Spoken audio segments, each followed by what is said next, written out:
Welcome to the Adoption and Foster Care Journey, a podcast to encourage, educate, and equip you to care for children and youth through adoption, foster, and kinship care. Hosted by an adoptive mom with over 22 years of kinship and adoptive parenting experience. She's on this journey with you. Please welcome Sandra Flach. Your hands made me and formed me. Give me understanding to learn your commands. That is Psalm 119, verse 73. I am your host, Sandra Flach. Welcome to the Adoption and Foster Care Journey, where, as always, it is my honor to encourage and equip you for your parenting journey. I'm a mom of 8, 5 through adoption. So I know the struggles that come with raising kids with trauma histories, kids who have most likely been prenatally exposed to alcohol or other substances. 2 of my young adult kids, both were diagnosed with fetal alcohol syndrome when they were little. They still live at home, which means I am still on this journey. I have been parenting for about 3 decades now, and there's not really an end in sight, and that's okay. My hope is that you will find this podcast as an invaluable resource for your parenting journey. It is a resource that I did not have in those early years, wish I had, but I know now really what we need, and I'm hoping that this podcast will be that for you. So, great resources that we're offering, including, I want to give a little heads up here because I'm super excited. I have been writing a devotional book for foster and adoptive moms, which was inspired by, if you're a member of our Hope for the FASD Journey support group, then you are familiar with every Saturday we post in our private Facebook group. I take turns with Deb, the other mom who leads the group with me. And we take turns, and every Saturday we have what we call a Soul Care Saturday video devotional. It's just a few minutes where we just share a word of encouragement from the Word. And through that process and my notes, the Lord just really sort of tapped me on the shoulder, it felt like, and gave me the idea to turn those, the ones that I write or do, into a devotional book. So I have finished writing. There are 52 of them, and the book will be called Soul Care Saturday, 52 Devotions for Foster and Adoptive Moms.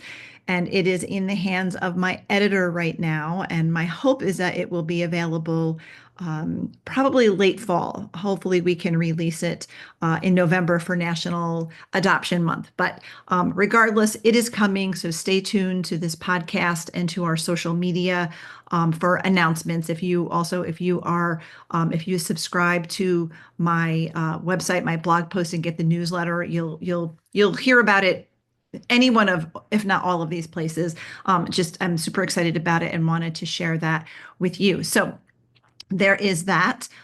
So you don't miss out on anything, please be sure to follow our new social media accounts specifically for the adoption and foster care journey. So we're on Instagram as AFC_journey, and we're on Facebook as the Adoption and Foster Care Journey. So make sure you find and follow those pages so I can connect with you there. I love to connect in person. So to be able to do that, I will be out and about this fall, maybe coming to your neck of the woods. For my Ohio friends, I will be leading an FASD workshop for the Hope Bridge folks, and that will be Saturday, September 6th in Hartville, Ohio. I will be there in person for the day doing that. Registration is on the Hope Bridge website. We'll put a link down in the show notes if you're interested, if that's your area. Would love for you to come and would love to connect with you in person.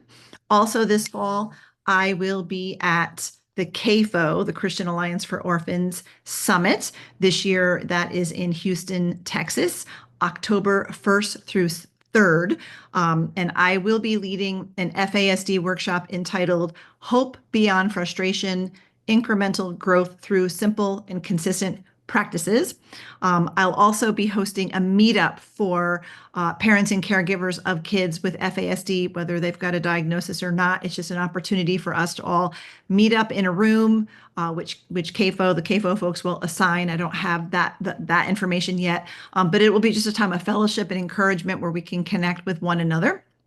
I will also be at the Replanted Conference in Chicago, October 23rd through 25th, where I'll be leading a workshop entitled Wired Differently, Understanding FASD Trauma and the Brain. And I'll also be hosting an exhibitor table. I'll have a booth at both CAFO and Replanted. So if you go to either one of those conferences for foster and adoptive parents, which I highly, highly recommend, stop by my booth, say hi, take a selfie with me. I would love to meet you in person and connect with you. So make sure that you take the opportunity to get out for one of those great opportunities. Today, you will want to grab a notebook or plan to listen to this episode again a second time with a notebook.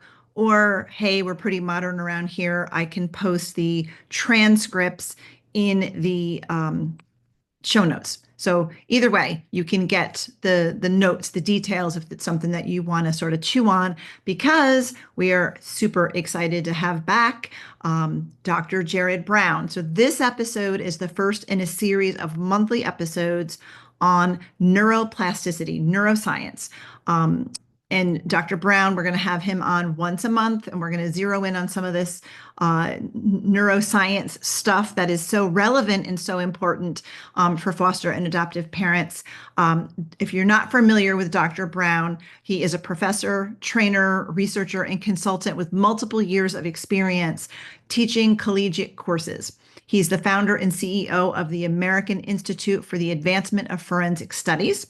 Jerrod has provided consultation services to a number of caregivers, professionals, and organizations pertaining to topics related to autism, spectrum disorder, fetal alcohol spectrum disorder, confabulation, suggestibility, trauma, and other life adversities, alexithymia, executive dysfunction, criminal recidivism, traumatic brain injury, and youth firesetting. He knows all of the things about all of the things. Jerrod has completed 4 separate master's degree programs and holds graduate certificates in medical biochemistry, exercise prescription. I'm reading this and he's got a very long bio. Exercise prescription, neuroscience and the law, neuropsychology, dyslexia, autism spectrum disorder, other health disabilities, and traumatic brain injuries. In 2021, Jerrod completed a post-doctoral certificate in leadership and organizational strategy and a professional certificate in forensic psychology. In 2023, Jerrod completed a diabetes care and education certificate. Currently, he's pursuing his 5th master's degree in applied clinical nutrition. Jerrod has also conducted over 300 workshops, webinars, and on-demand trainings for various organizations and professional and student audiences. He has published several articles and book chapters and recently co-edited the book Forensic Mental Health, a Source Guide for Professionals. Jerrod has also been quoted in various magazines, newspapers, and other professional outlets, and is regularly featured on several national and international podcast programs, including this one. So please welcome back to the show, Dr. Jerrod Brown. Hey, Jerrod, welcome back. Sandra, thanks for having me, my friend. It is always an honor and always so informative. I always learn so much when we have you on. So I'm grateful for the opportunity to have these conversations with you. Likewise, I learned tons from you, all the great work you're doing. Oh, well, goodness, I know that you're the one with all of those master's degrees, and all those credentials that I just shared. So you definitely bring so much to the table, and we greatly appreciate it. And I'm excited to dive into our topic that we're going to be doing a series on neuroplasticity. And so I'd really like to dive in with the definition of what is neuroplasticity. Yeah, so sometimes it's referred to as brain plasticity, and it's just our brain's ability to really adapt and change and modify. And it could be for the better or it could be for the worse, depending on what we do, what we're exposed to. And this topic, it really gives me hope, regardless of what your child's diagnosis is. The more you can understand this topic, and the more you can infuse just good, common sense, healthy lifestyle approaches into that child's life, in theory, it's going to make a difference. Is it going to cure the fact that maybe your child has been exposed to drugs and alcohol in utero? Absolutely not. But hopefully it will make a difference. So we'll go in the weeds in this.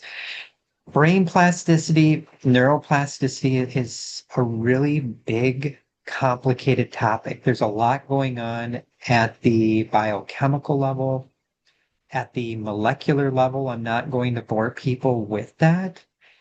But at the core, when you think of neuroplasticity, it's just our brain's ability to learn, grow, adapt, and change. So I'll give you really a concrete example.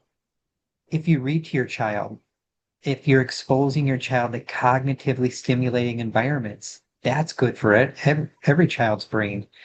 If that child is just glued to the TV all day long and the parents are checked out and they're just busy and there's not a lot going on in that house, that's not good for the brain. This topic relates to all kinds of things, disorders, diseases, illnesses, but you'll find plenty of research too about this within the workplace or using neuroplasticity interventions to enhance performance, athletic performance. I mean, so there's so many things going on with neuroplasticity research that's out there. Lots of terms and topics to be aware of that we can go deeper into in the weeds in like future episodes, but you'd want to be aware of synaptic plasticity. Basically, what that is in a nutshell, it's just the junctions between the neurons in the brain. And think like you and I are on the phone together, Sandra, and we're talking, the communication between the phone is working properly. Synaptic plasticity, things are communicating well in the brain. Unfortunately, we know from the research, lots of early childhood trauma, lots of things that happen in utero that weren't good can impact the communication between our neurons. So all kinds of things to consider here. When we have disordered synaptic plasticity, so that's when this is not working properly, it's been linked with more brain-based problems. If any of you have done work in the area of schizophrenia, plenty of research shows that people with schizophrenia have disordered synaptic plasticity. Same with bipolar disorder, depression. Any of you working in the area of learning disabilities, lots of good research out there that talks about synaptic plasticity is not working properly in people with learning disabilities, which makes sense. The communication between the neurons in the brain are not working properly. So just these are a few populations in which this has been studied in.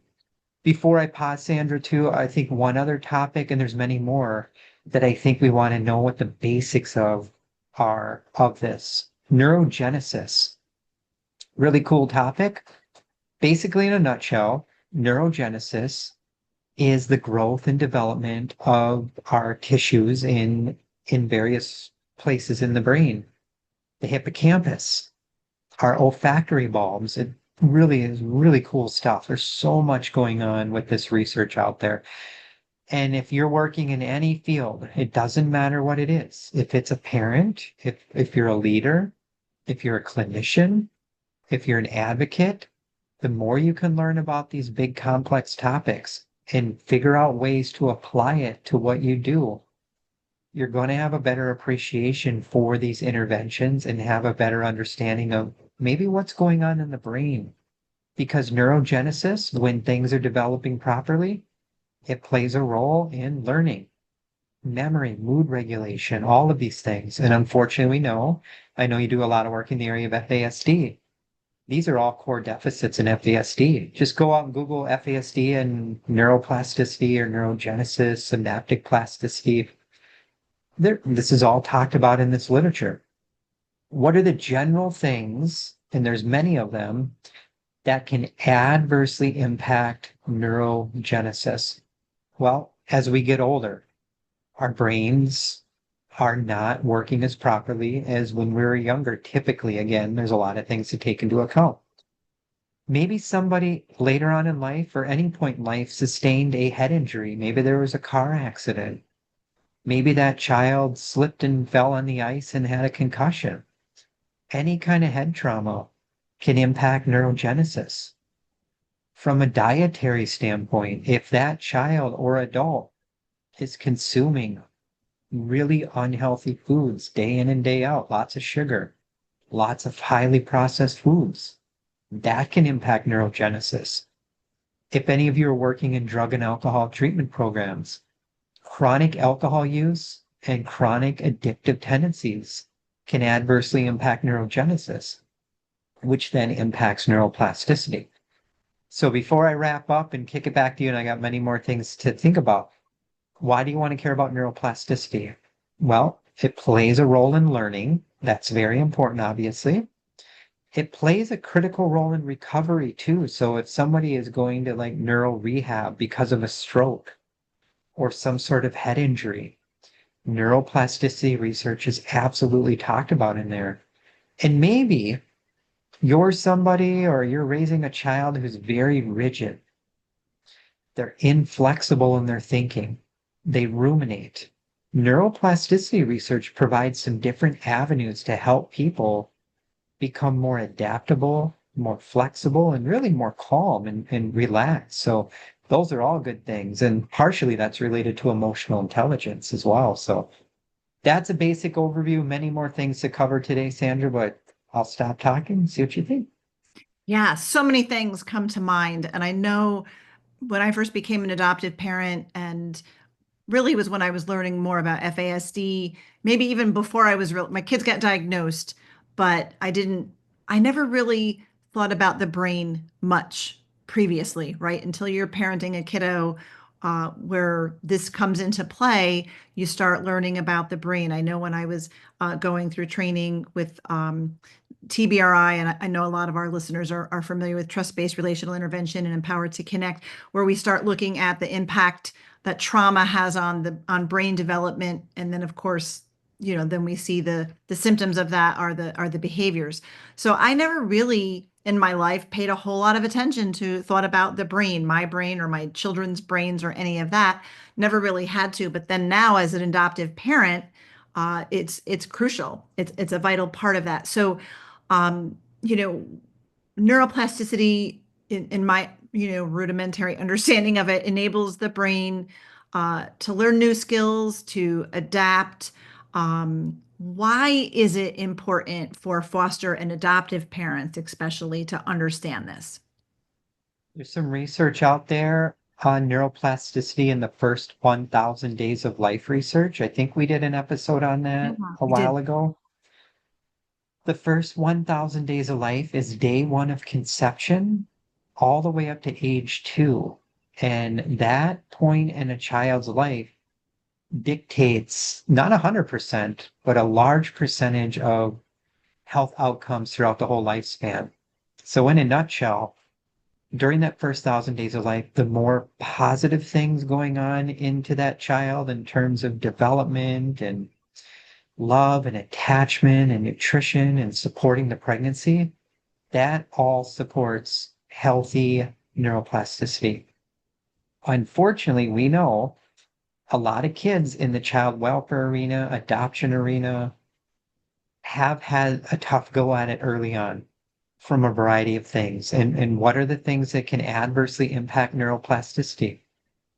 Poverty, neglect, lots of stress, prenatal drug, alcohol exposure, prenatal malnutrition. The list goes on and on and on. A child's born into an environment where there's inadequate care, where maybe there is a parent that's just checked out.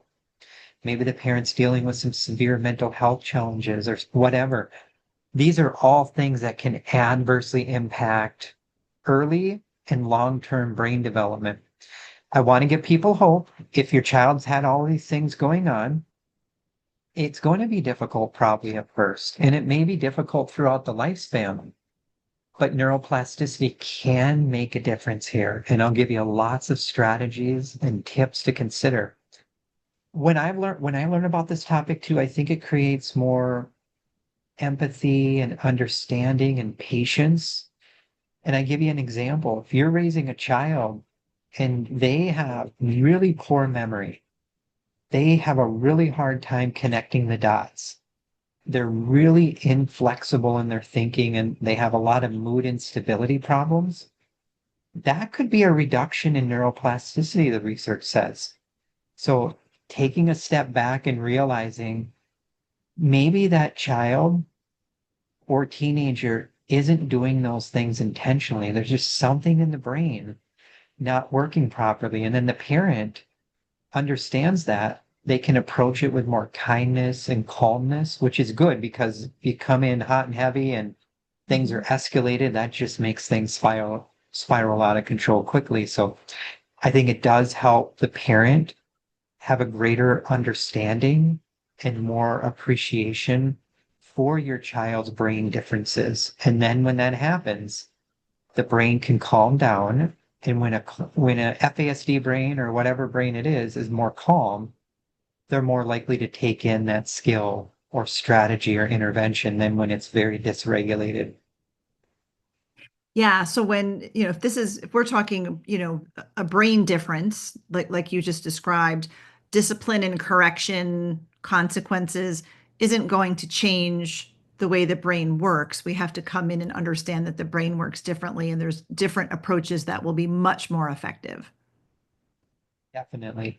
Absolutely. And as you know, I do a lot of work in the area of nutrition now, and I always want to weave that into everything I'm doing now. But I'm not giving nutritional advice, folks, but maybe some self-reflection if you're a family that only eats fast food and takeout and highly processed foods and lots of candy and lots of sugar sweetened beverages. That way of eating is a threat to brain health, the research says. Why is it a threat to brain health? Well, from a neuroscience perspective, it can impact neuroplasticity.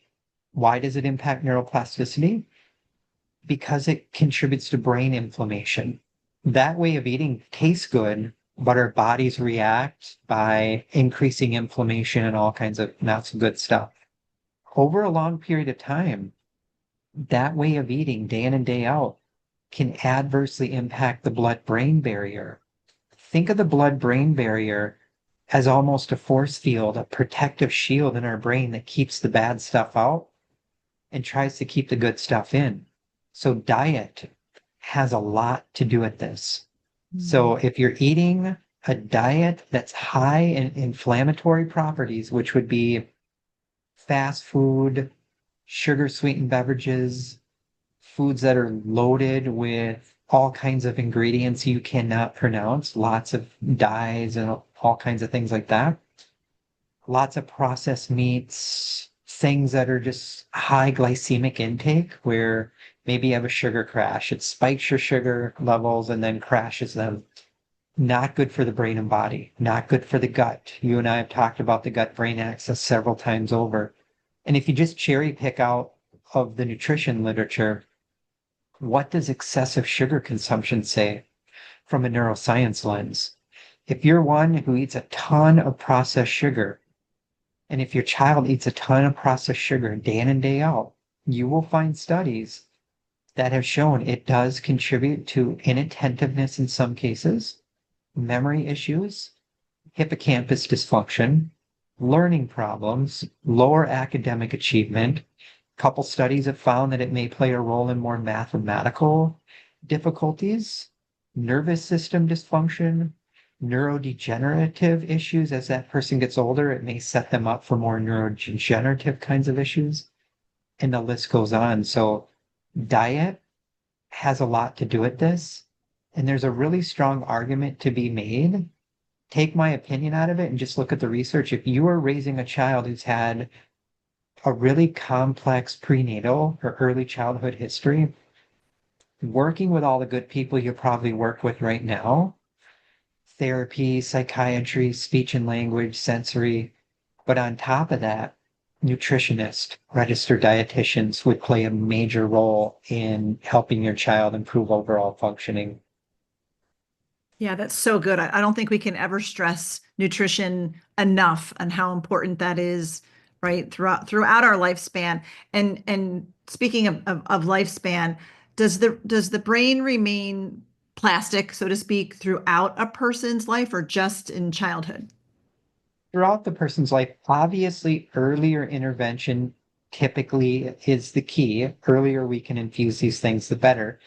But I want to give hope too. If you're working with someone who is an older adult, implementing these strategies are very important, and the brain does remain plastic throughout the lifespan. So it's never too late to implement strategies like this. That's good news for sure. Um, Definitely. Now, when I began learning about this, and I remember hearing a lot of talk when I began learning about trauma and neuroplasticity, um, neural pathways and creating new neural pathways, and the importance of that. So this is how I learned it or remembered it anyway, so I could make sense of it in my own head. Because, like I said, I didn't really know a whole lot about the brain and how the brain worked in the early days of this, but um, it's like learning a better way of doing things. For example, practicing and repeating a new positive pathway, so to speak, and then not practicing or repeating old, maybe negative pathways. Like for example, if you're following a path through a hiking trail. I'm in the mountains, right? So I love to go hiking. Mhm. So if you have a well traveled hiking trail, everybody's going that way. But then all Yeah. of a sudden, maybe somebody realizes there's actually a better way to go, and they like cut through all of the trees and the bushes. And at first, nobody really wants to go. We don't want to go that way because it's not as easy to travel. But over time, the more we go that way, the more broken in that trail gets, and then the other trail's not used so much, and it kind of gets overgrown, and people forget about that trail. So when it comes to neuroplasticity, now correct me if I'm wrong because this is how I learned Yeah. it, and I just want to make sure Yeah. that I learned it correctly or I remember it correctly. It's like, we want to pave that new neural pathway. We want that new trail, and the more we use it, doing it the right way, or teaching a behavior or learning something, the more that neural pathway will get used, and then maybe the previous one that wasn't so good kind of gets, sort of gets overgrown and no longer used. Is that like can you fix my description of that? Phenomenal. Yeah, I think that's fun. Just think repetition, Yes. consistency, patience at first, because it is going to be a little more tricky at first. Like if somebody is a negative person, changing that going to take time. But if you fight against that over and over again and you do the opposite, it gets easier and easier and easier. So positive thinking versus negative thinking. Practice the opposite if it's healthy. There's research that shows prolonged sedentary behaviors adversely impact neuroplasticity. So the opposite of that, get up and move. Maybe you're not motivated, you're tired, you're groggy. It's going to be hard the first several times, but start out small. Maybe go outside for a 2-minute walk, 3 minutes, 4 minutes, increase your intensity, all those things, or whatever it is, swimming, yoga. Get moving. The first few times going to be difficult, but you're going to feel better, think better. And I mean, that ties into your analogy with the trail and stuff. But yes, what you said is spot on. Yeah, I remember, and I don't know if this is a good example of it, but at the time we felt like just a very simple example of it at our home when one of our boys was much younger, very and he was diagnosed with FAS and ADHD. He want to go outside during the day, and he was just sort of literally like explode through the screen door, like, and it wasn't one of those nice doors that was on, it closed quietly behind him.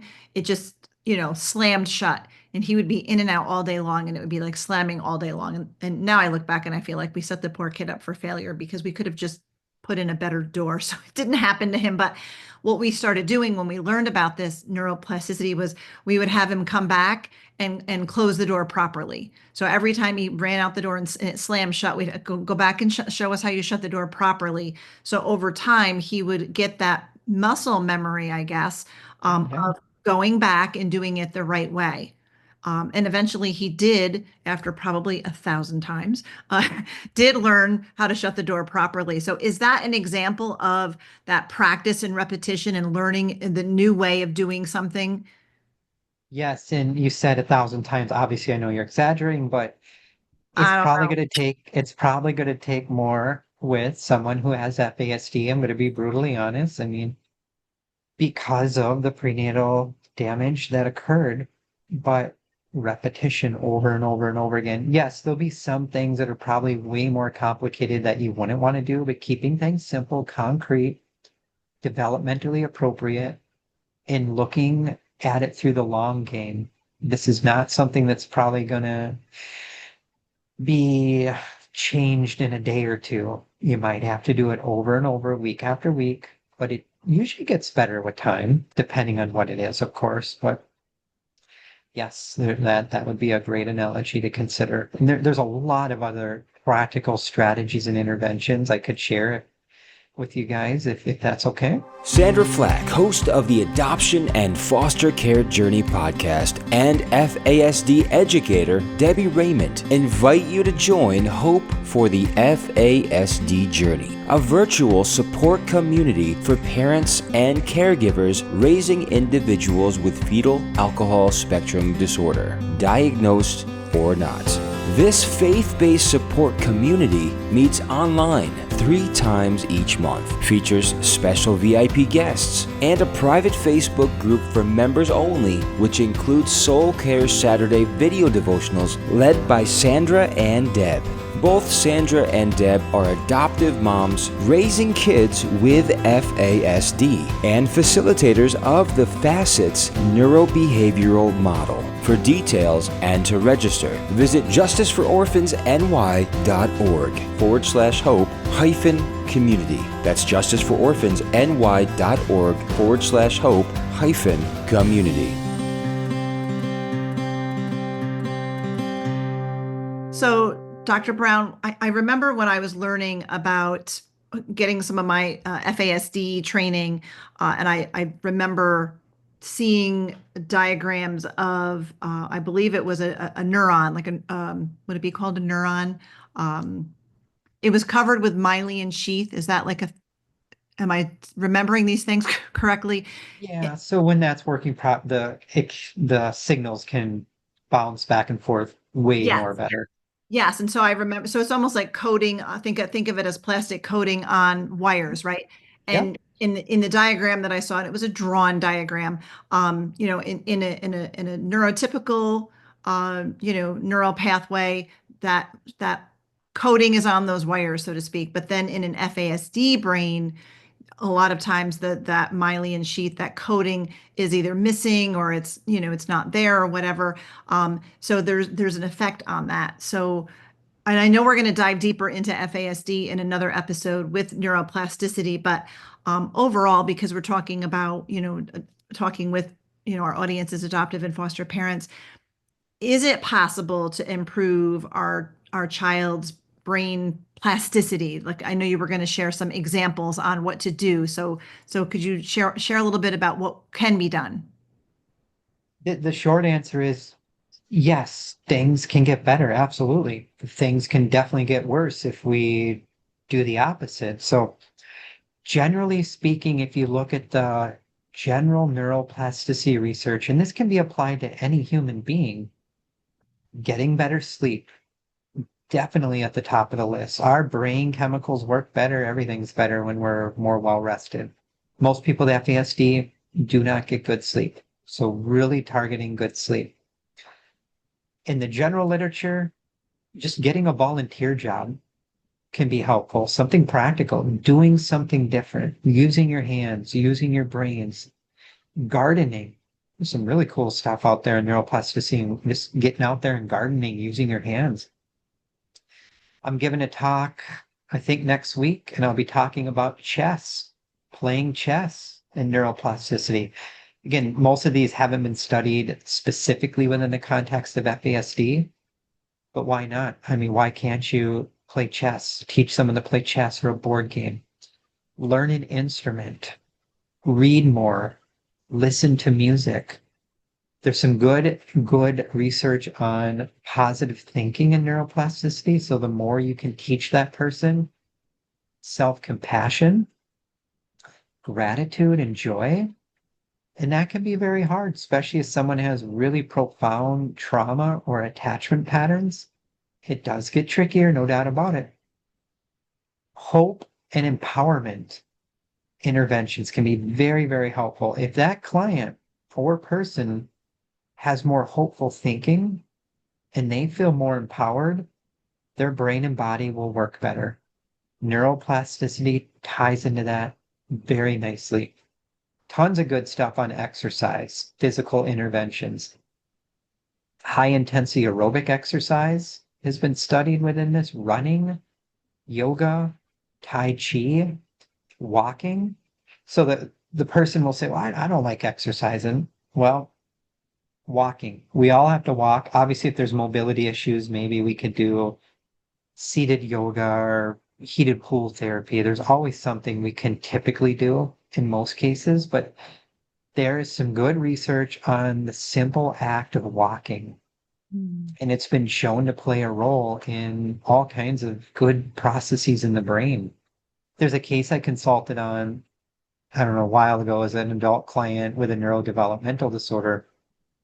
And this client started walking daily with his group home staff, and it really helped give him more clarity.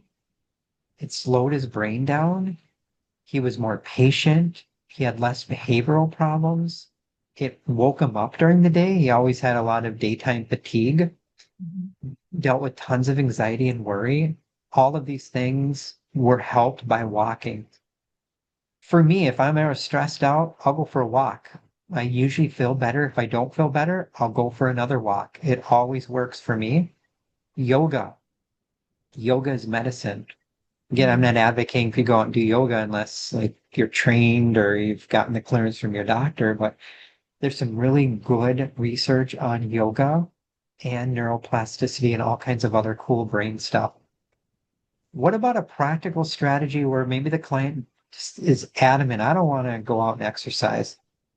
Time in nature has been linked with neuroplasticity. And again, Sandra, I know where you're at. Your area is beautiful there. I think just getting out in green space is a practical strategy, and there's empirical based research that shows that can enhance neuroplasticity, reduce your stress, improve mental clarity. There's not a ton of research specifically in FASD and neuroplasticity. There is some. You're going to find more in the general developmental and neurodevelopmental disorder literature, and it talks about the use of cognitive training, neurofeedback, and social cognitive training. And those have been shown to help enhance neuroplasticity in people with developmental disabilities. So journaling can be helpful. There's a case I consulted on where it's an adult female who has confirmed FASD. She journals daily, and that really helps with more reflective thinking.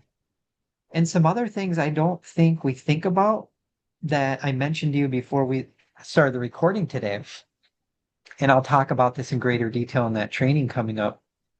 Bird watching. There's some really interesting research on the very nature of just watching birds and enhance neuroplasticity. So there's a practical strategy you can do with your family. Get into bird watching. It reduces stress and anxiety, the research says. It's a great way to learn something new. And there's some research that shows that it might enhance neuroplasticity. And I'm not advocating for Taekwondo, but there's some really cool research on Taekwondo and enhanced neuroplasticity. So maybe doing Taekwondo as a family can be a practical way to enhance neuroplasticity amongst a million other benefits. So really cool stuff there. There's something in the neuroplasticity research too called self-directed neuroplasticity. It's basically what it sounds like. The more we can infuse these practices into our day-to-day life and become more self-directed, that can enhance neuroplasticity. So practically speaking, Self-directed neuroplasticity is when we're going to be more intentional, more purposeful. We're going to engage in more self-reflection. And if we do that, we're typically going to eat healthier, get better sleep, be around positive people, have more positive thinking, and that can all help neuroplasticity. So self-directed neuroplasticity can be a really, really good thing to look into as well. Kick it back to you, Sandra. Yeah, so many things crossed my mind. You mentioned the chess, playing chess. We weren't playing chess, but we've done a lot of, we're a big board game family. And I know with my son, things like his two favorite games are Yahtzee and Monopoly. And with his FASD, math has always been very challenging academically. But I can tell you, we've played enough Yahtzee to where he automatically knows what the score is. And if you're aware, if you're familiar with Yahtzee, if you get above 63 or above on the top part of the scorecard, you get a 35-point bonus. He'll know exactly what the score is supposed to be. Like he adds the 35, and he knows it in his head. He also knows he knows if you get 4 4s, that's 16 in your dice, right? And it was interesting to me the one day when we were doing math a while back, and he was learning multiplication, and it was like 4 times 4, or maybe it was four sixes, four times 6. And he was like, I don't know what that is. I'm like, yes, you do know what this is. What do you have if you have 4 dice with 6 on each one? And he goes, oh, that's 24. So he knew it from playing the game, and had a little bit of a harder time translating it into his math. But that repetition of playing that game all the time, when it came to anything that looked like Yahtzee, he could do it. Is that anything like what this, would that be an example of neuroplasticity, that repetition and learning those things over time? Absolutely. So that's a great teaching tool. Use that. Again, we want to be aware of rote learning where someone could learn that skill over and over again, but then have a hard time applying it to other scenarios. But use the board game and infuse in everyday life circumstances and teach that person to be more adaptable and more generalizable in the skills they're learning from that board game. That's a really practical strategy that can play a role in enhancing neuroplasticity. Yeah, I love that. I mean, so many things I've been thinking about, because I know with my son, he started a part-time job washing dishes up here where we have our camp last year. And I wasn't sure at first he would be able to do the job, and he's got accommodations for it, but he's had the job for a year now. He's actually been given, an extra couple of days now that he's finished with school, and he's here.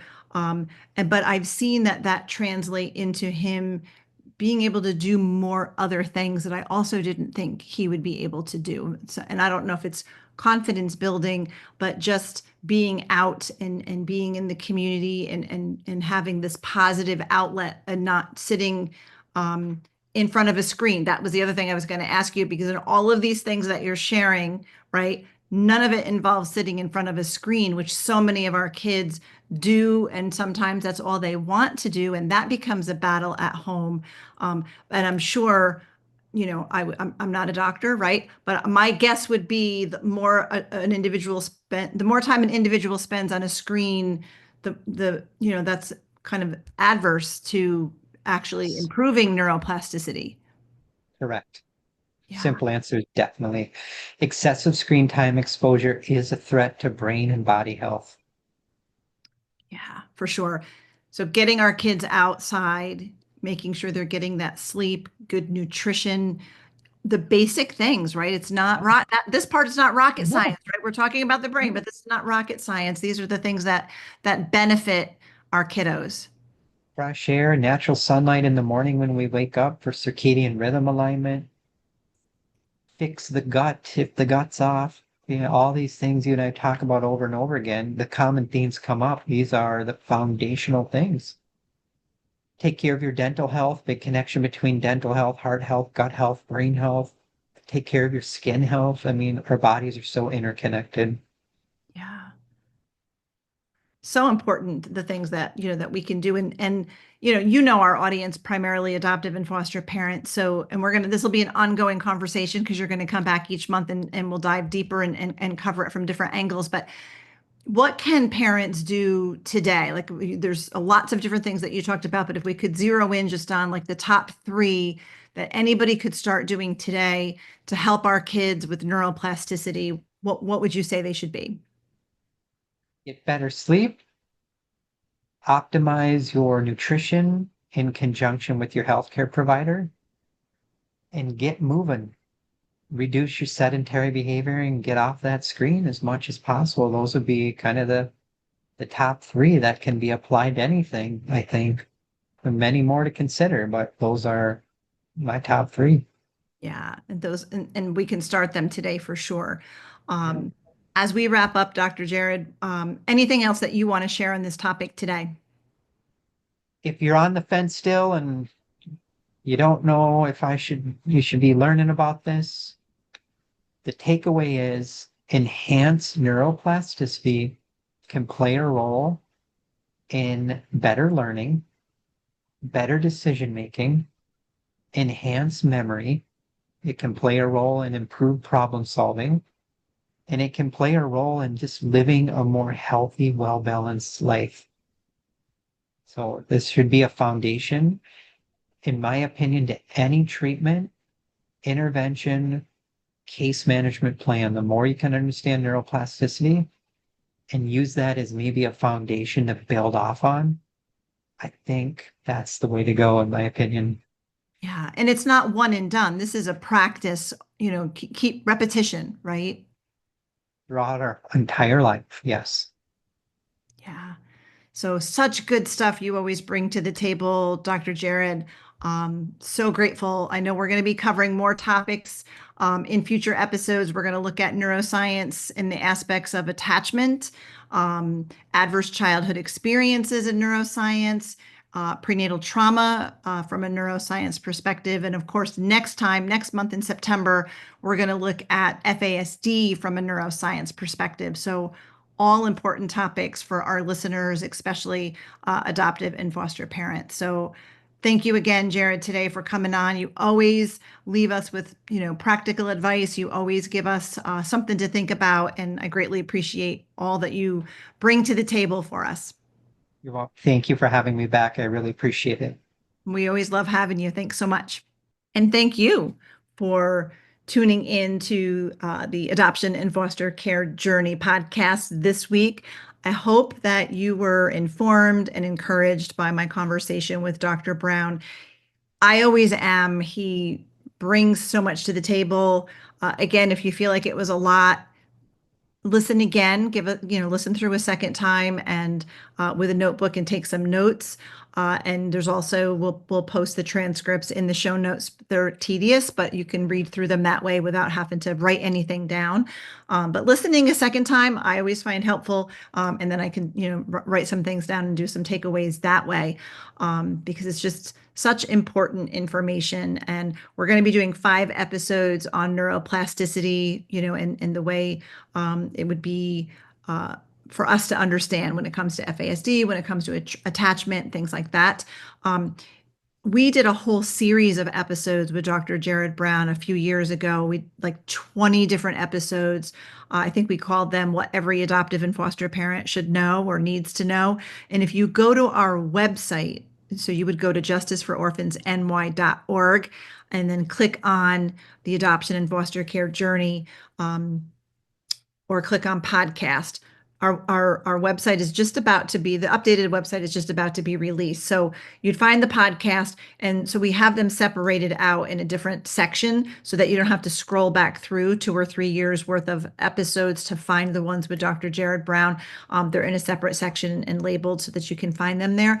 Such amazing information and important stuff for us to know. So if you really enjoy listening to Dr. Brown and kind of going deep in the weeds on these topics, you'll want to check out those episodes, especially if you're a newer listener and you hadn't listened to those ones previously. It's an easy way for you to find them.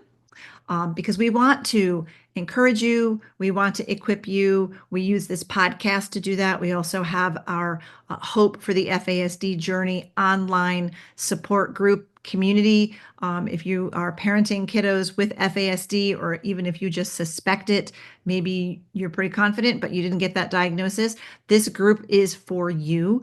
We encourage one another. We pray for one another. We have special guests on that we get to ask questions and interact with. Dr. Jerrod Brown has been a guest on, some great folks that are on there that way, that we get to interact with, and just really kind of like doing life with each other, because no one quite understands what it's like to parent kiddos with trauma and prenatal exposure unless you're on this journey. So we have that support group. It's an online support group, and we have parents on that group from Washington State and California all the way to New York and everywhere in between. So it's a great place to connect and network. We have that private Facebook group, and we have a video devotional in there. And then, of course, I have the FASD coaching if you want one-on-one coaching, as well as our online and in-person FASD workshops. So every month I offer a free intro to FASD. It's 1 hour. It's free. It's not recorded. It is live. I come on live. I answer questions at the end if you have them. That's a great workshop. And then I offer a 3-hour, more of a deep dive. It's everything that the 1 hour offers, but more in depth. And then usually once or twice a year, I do the longer version of the Facets neurobehavioral model, and that is about 15 hours worth of content. So that will be 5 3-hour sessions. We do that once a week for 5 weeks, and that will be coming up at the end of August, or sorry, my apologies, at the end of October. I think it's October 30th is when the first of the 5 sessions will begin. So you can go to our website, justiceforoRphansNY.org, and then click on that adoption and foster care journey bubble, and then you will find all of our FASD resources and training and my blog, and everything's going to be in one neat and tidy place and easy to find, because Justice for Orphans is our parent organization. It's the nonprofit I founded many, many years ago. So everything that we do comes under that umbrella, as well as if you want to watch the YouTube videos of this podcast, you would have to go to the Justice for Orphans YouTube channel, but every one of the podcasts the video version is there on YouTube, so you can do that as well. So make sure that you check all of that information out. Subscribe and follow this podcast, whatever platform that you listen to your podcasts on. Leave us a review, follow it. Share it with other foster and adoptive parents so that they can also have this community and have this support and encouragement for their journey as well. Be sure to find and follow us on our socials. And again, if you stayed with me this long, you deserve a cup of coffee with me later. I'm grateful that you spent your valuable time with me today, and I'm thrilled to have you along for the journey. Thank you for listening to this episode of the Adoption and Foster Care Journey podcast, brought to you by Justice for Orphans. We hope you were encouraged today. Please be sure to subscribe to this podcast and leave a review, and share it with your fellow foster and adoptive parent friends so they can be encouraged too. Be sure to find and follow us on Facebook and Instagram at Justice for Orphans. And check out our website for vital resources at justiceforoRphansNY.org.